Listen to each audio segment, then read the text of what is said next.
Will, perhaps we'll go through the first one, please. Yes, sir.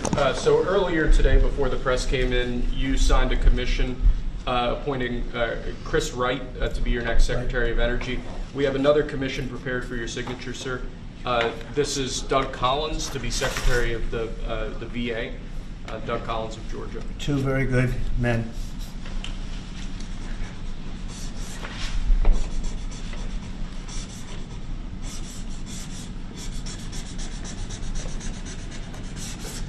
Okay.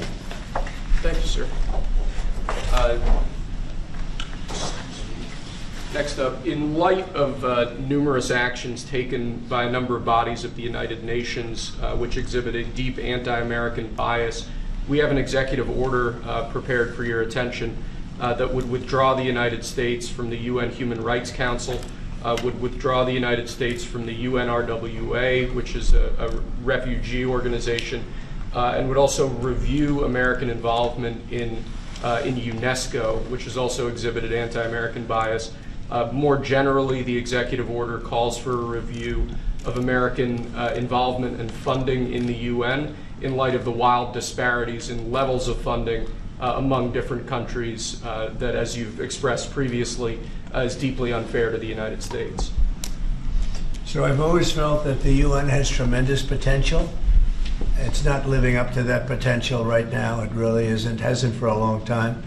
It has, there are great hopes for it, but it's not being well run, to be honest, and they're not doing the job. A lot of these conflicts that we're working on should be settled, or at least we should have some help in settling them. We never seem to get help. That should be the primary purpose of the UN, the United Nations, and again, it's got great potential, and based on the potential, we'll continue to go along with it, but they got to get their act together.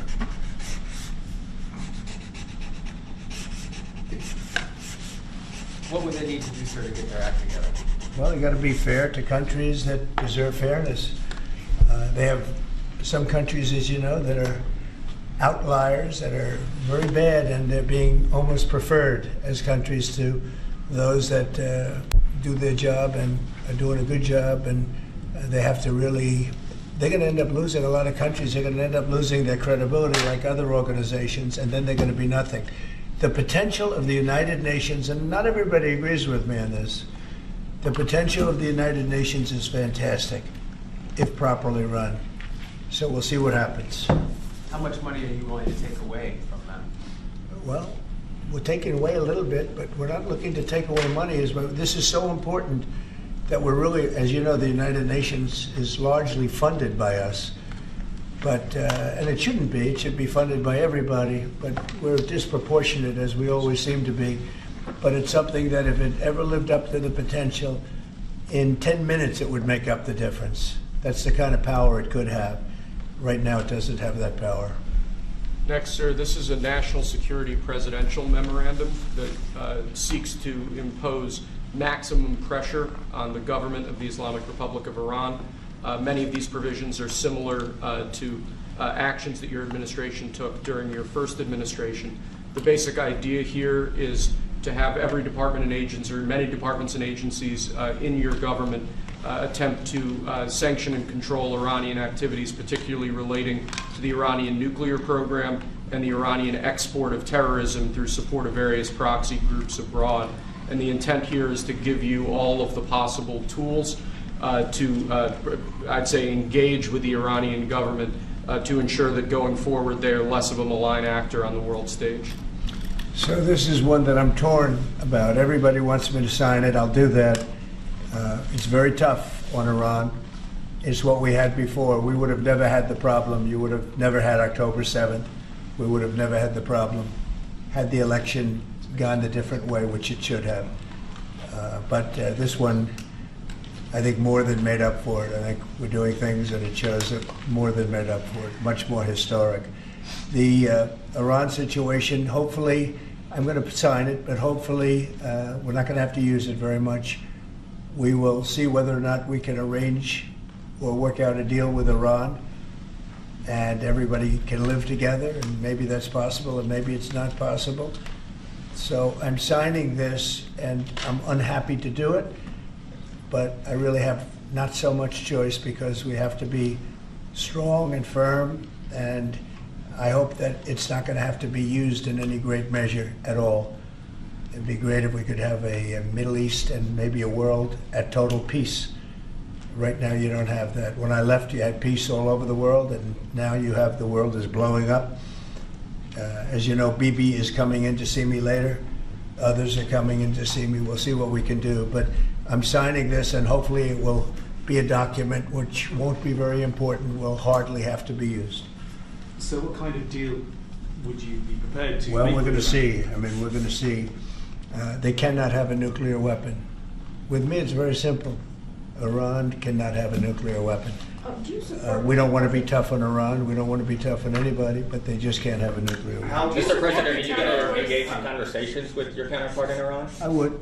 you want to block the sale of Iranian oil to other nations? Well, we have the right to do that, and that's what I did before, and they had no money. They wouldn't have had the money for Hamas or Hezbollah and anybody else. It could have been solved. This thing, it just, if things went the way they should have, this would have been over long ago, but it's not over. How And, close do you think Iran is to developing a nuclear weapon? I think they're close. I think they're close. They're too close.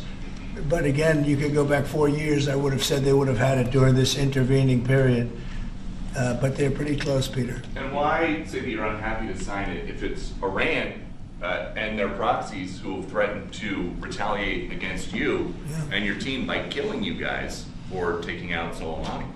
Well, they haven't done that, and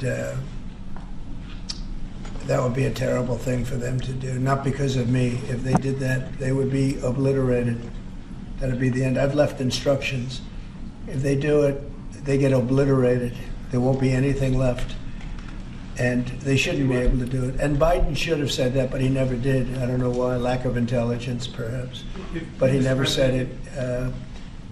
If that happens to a leader, or close to a leader, frankly, if you had other people involved also, you would call for total obliteration of a state that did it. That would include Iran.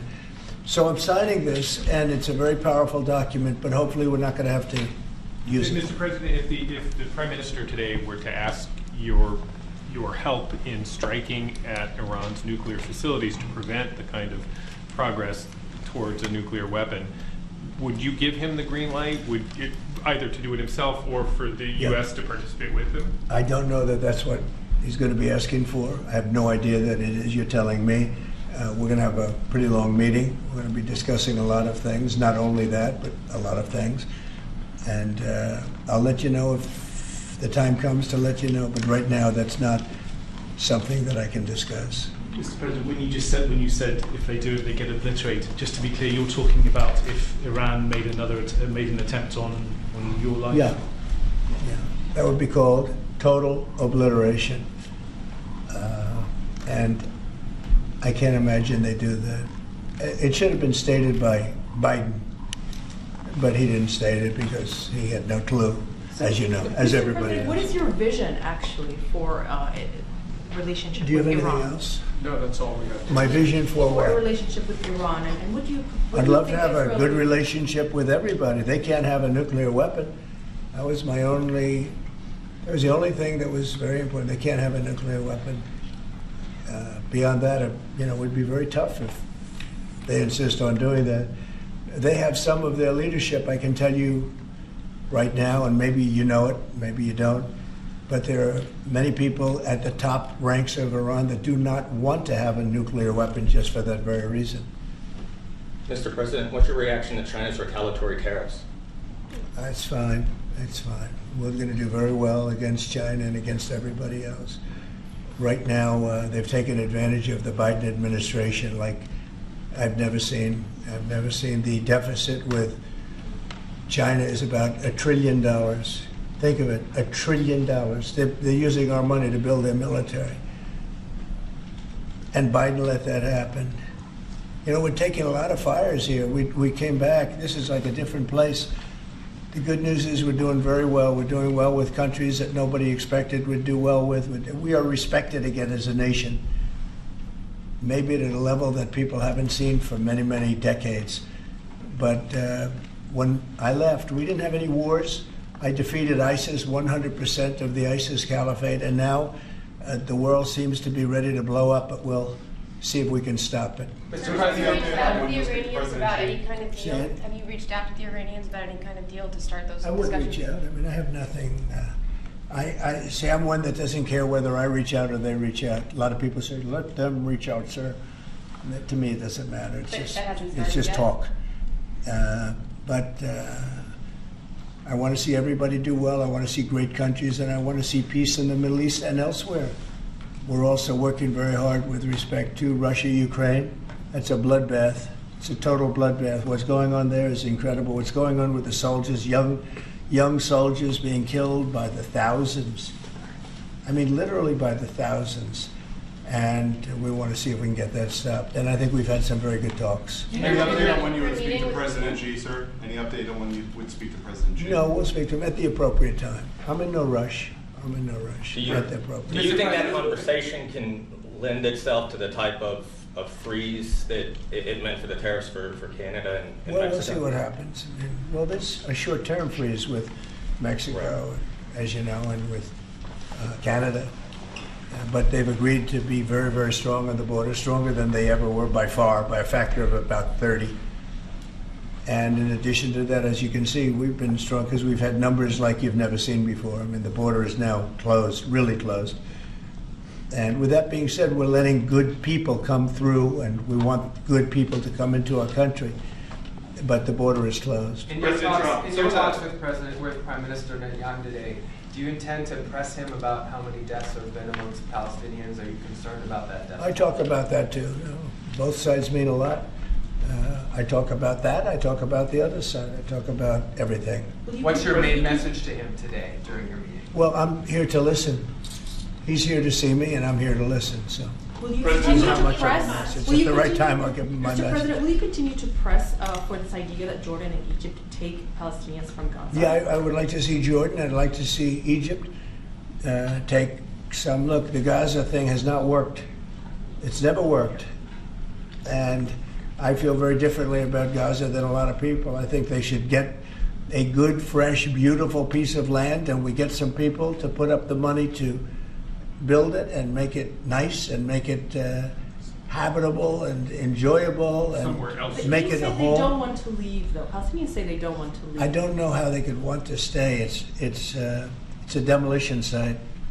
It's a pure demolition site.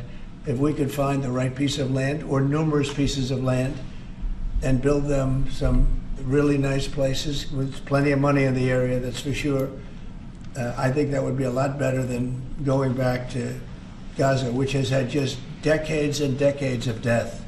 Where would those pieces of land be? Well, if they those could Arab be in countries Jordan, don't want and they to could go? be in Egypt, and they could be in other places. You could have more than two, more than one, but you could have more than two, and you'd have people living in a place that could be very beautiful and safe and nice.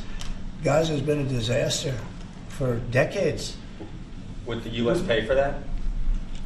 I Or don't think the contribute? I don't Would the think United the States UN would contribute? pay, but I think there's plenty of people that would in the area. They have a lot of money. They certainly have a lot of money. Some of the countries over there, they'd like to see it. I know that Saudi Arabia wants to see peace. I can see that. And many of the countries there, as far as I'm concerned, they all want peace. I think, maybe I'm wrong on this, but I think Iran would like to see peace too. They've had enough. Don't you think they've had enough? But the leaders of Egypt and Jordan have said bluntly they have no interest in doing this. Well, they may have said that, but a lot of people said things to me. They said they wouldn't take anybody back in Venezuela, and right now they're flying them right back into Venezuela. And a lot of people, and they're doing the right thing in Venezuela. The Panama Canal is an active discussion right now. They said things about that, and virtually everything that's been said has been incorrectly stated based on the result. Would Wouldn't that amount people be to able to forcibly return to displacing? Gaza? Wouldn't that amount to forcibly displacing those people from Gaza? If I they don't say think they so. want I think to- if they had the opportunity, they'd love it. If they had an alternative to Gaza, they have no alternative right now. I mean, they're there because they have no alternative. What do they have? It is a big pile of rubble right now. I mean, have you seen the pictures of it? Have you been there? It's terrible to live. Who can live like that? and very dangerous. There's shooting all over the place. There's bombing all over the place on both sides. No, I would think if they had an option of moving to an area, either in a large group or various smaller groups, and take care of the close to 2 million people, I would think that they would be thrilled to do it. They have no, when you say about the Gaza Strip, they don't have an option. To be clear, you're saying they'd be thrilled. very dangerous. They'd be thrilled to leave Gaza. Oh, I think they'd love to leave Gaza if they had an option. Right now, they don't have an option. What are they going to do? They have to go back to Gaza. But what is Gaza? There's practically not a building standing, and they're very dangerous. Those buildings are shifting, and they're falling down all over the place, and there's gunfire all over. It's going to be that way for a while. Mr. President, wouldn't it have made more sense to evacuate people while the war was ongoing rather than now when there's a ceasefire? Which is what you're talking about. When it was more dangerous when there were strikes overhead than now. Well, the strikes could start tomorrow. There's not a lot left to strike. Exactly. It's a demolition site. The whole place is demolished. It's unsafe. It's unsanitary. It's not a place where people want to live. Would people be able to return? Nobody's got. They have no alternative but to go back. If we gave them an alternative of living in a beautiful open place with some, nice quarters there, nice housing of sorts, and we have the money in the Middle East to build that. Do you support Israelis actually moving back and creating setup buildings? Not necessarily, no. I just support cleaning it up and doing something with it, but it's failed for many decades. And somebody will be sitting here in 10 years or 20 years from now, and they'll be going through the same stuff, the wars. And they've had civilizations on Gaza, many civilizations on Gaza, and they're buried in the sand.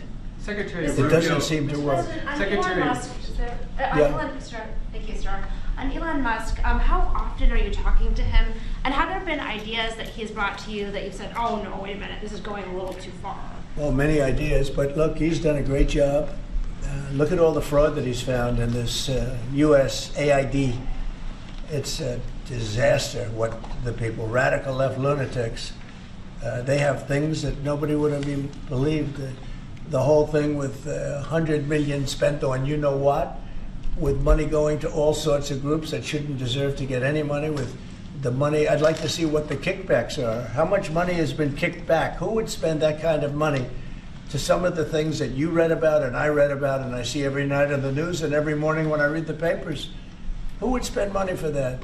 I would say this, the people that got all that money, are they kicking it back to the people that gave it from government? No, that's, to me, very, very corrupt. The real question is, how much of a kickback has there been? And one of the things I want to investigate rapidly, because I've never seen anything to this extent, the train that's being built between Los Angeles and San Francisco is the worst managed project I think I've ever seen, and I've seen some of the worst. Billions and billions, hundreds of billions of dollars over budget. In fact, I read where you could take every single person that was going to go on the train and get the finest limousine service in the world and take them back and forth with limousines, and you'd have hundreds of billions of dollars left over. It is the worst thing, and we're going to start an investigation in that because it's not possible. I built for a living, and I built on time, on budget. It's impossible that something could cost that much. And now it's not even going to San Francisco, and it's not going to Los Angeles. They made it much shorter. So now it's at little places way away from San Francisco and way away from Los Angeles. No, we're going to start a big investigation on that because I've never seen anything like it. Nobody has ever seen anything like it. The worst overruns that there have ever been in the history of our country. And it wasn't even necessary. I would have said, you don't buy it. You take an airplane. It costs you $2. It costs you nothing. You take an airplane. But this got started, and if you have to, you drive. You can drive. Are there other agencies? They have hundreds of billions of dollars of cost overruns, and it's not even the same project. It's much shorter. It's way outside of San Francisco and way outside of Los Angeles. So we're going to be looking into Who's this. going to investigate that? Is that Doge who's going to investigate the train? No, I'm doing that myself. Some of these Doge engineers that Elon Musk has helping him are as young as 19 years old. That's good. They're very smart though, Peter. They're like you. They're very smart people. Thank you. Have you met any of these guys? No, I haven't seen them. They work actually out of the White House. They're smart people. Unlike what they do in the control towers, where we need smart people, we should use some of them in the control towers where we were putting people that were actually intellectually deficient. That was one of the qualifications, is you could be intellectually deficient. No, we need smart people. Some are young and some are not young. Some are not young at all, but they found great things. Look at the list of things. Maybe I'll do it tomorrow. I'll read off a list of 15 or 20 things that they found inside of the USAID. It has to be corrupt. Nobody could approve that. They could only approve that if they were getting kickbacks. You're talking about hundreds of millions of dollars. And it sounds like you're going to wind down USAID. It sounds like it. I mean, I think so. Yeah. So when that happens, which part of the government? Well, will I be could see responsible Marco for paying? Rubio being in charge, State Department, because they're giving money to. I mean, some of the money is well spent, I guess, but much of it is really fraudulent. And on the education department, why nominate Linda McMahon to be the education department secretary if you're going to get rid of the education department? Because I told Linda, I hope you do a great job and put yourself out of a job. I want her to put herself out of a job. Education department. So we're ranked number 40 out of 40 schools, right? We're ranked number 1 in cost per pupil. So we spend more per pupil than any other country in the world, and we're ranked at the bottom of the list. We're ranked very badly. And what I want to do is let the states run schools. I believe strongly in school choice, but in addition to that, I want the states to run schools, and I want Linda to put herself out of a job. Do you think that's something you can do with an executive order, or are you going to ask Congress to do I would it? like to be able to. Look, if I could give the schools back to Iowa and Idaho and Indiana and all these places that run properly, there's many of them. I think, so if you look at the list, Denmark, Sweden, Norway, believe it or not, China's doing very well on that list, a list of well-educated, where they run their school system well. You have a lot of countries, not surprising names. I think that if you moved our schools into some of these states that are really well-run states, they would be as good as Denmark and Norway and Sweden and some of the other states. And then you'd have the laggards, and you know who they are. I don't have to go to it, but you'd have the laggards, the same laggards that are laggards with everything else, including crime. But even them, you'll break it into systems. As an example, if you went to New York, you go to Westchester County, you go to Dutchess County, you go to Suffolk and Long Island and Nassau and Long Island. You have maybe 6 or 7 locations, and you have New York City, which would include the 5 boroughs. And I think even that would run much better than it does right now. Same thing with Los Angeles or California. You'd have Riverside. You'd break it up into 6 or 7, but most of them would be states, and you'd have one. Like in Iowa, you give it to the state of Iowa. You give it to the state of Indiana. You give it. These are really well-run states. They don't have debt. They don't have problems. They don't have any crimes, relatively speaking, to speak of.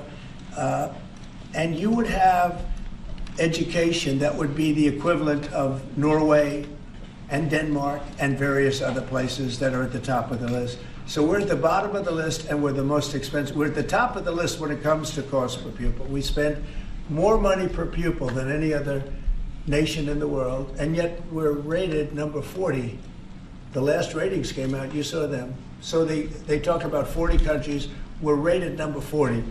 And I say that if we did this, we would go 20, 30 notches up. We could do great. And we would have some of the best districts in the world. But are you looking to do that with an executive order, sir, or do you need to work with Congress? Well, there are some people that say I could. I think I'd work with Congress. I think we'd have to work with the teachers union, because the teachers union is the only one that's opposed to it. Nobody else would want to hold them back. Look, we have to tell the teachers union, we're rated last in the world in education of the top 40. We're rated last. We were 38. Now we're 40. We went to 39. We went to 40. We're 37. But we're at 40 now. The thing just came out. That's under Biden. Remember that. Secretary Rubio announced a deal this week that would allow potentially American citizens who are criminals to be put in a different country. Is that something you're looking to Oh, do? no, I didn't know that he announced that yet, but if he did, it's fine, yeah. We have hardened criminals, horrible people. You see them pushing people into subways. The train is coming last week. Guy walking around, just sees somebody waiting for the train. Train's coming 40 miles an hour, and he gets pushed into the subway. And that happens all the time. These are sick people. If we could get them out of our country, we have other countries that would take them. They could. It's no different than a prison system, except it would be a lot less expensive, and it would be a great deterrent. Send them to other countries. If we could go a step further, in other words, we're talking about getting the criminals out of our country that come in through other countries illegally, right? The illegal migrants, as I call them. Well, we have people that are just as bad as them in our country. If we could get them out, I'd be very happy. So you would pay El Salvador to El house Salvador them? said that he would, wanted you to pay a fee for that. Would you pay that? Well, that's a very small fee compared to what we pay to private prisons. But under what And a authority? very, very small fee. I don't know, we'll have to find that out legally. I'm just saying, if we had the legal right to do it, I would do it in a heartbeat. I don't know if we do or not, we're looking at that right now. But we could make deals where we'd get these animals out of our country. And you know, if you take the shooters, the people that hit old ladies in the back of the head with a baseball bat when they're not looking, that walk down the street, the people that you see it, the people that take out a gun and shoot you for no reason at all. If we could get these animals out of our country and put them in a different country under the supervision of somebody that made a relatively small fee to maintain these people, because you know what? These are criminals, you call them hardened criminals.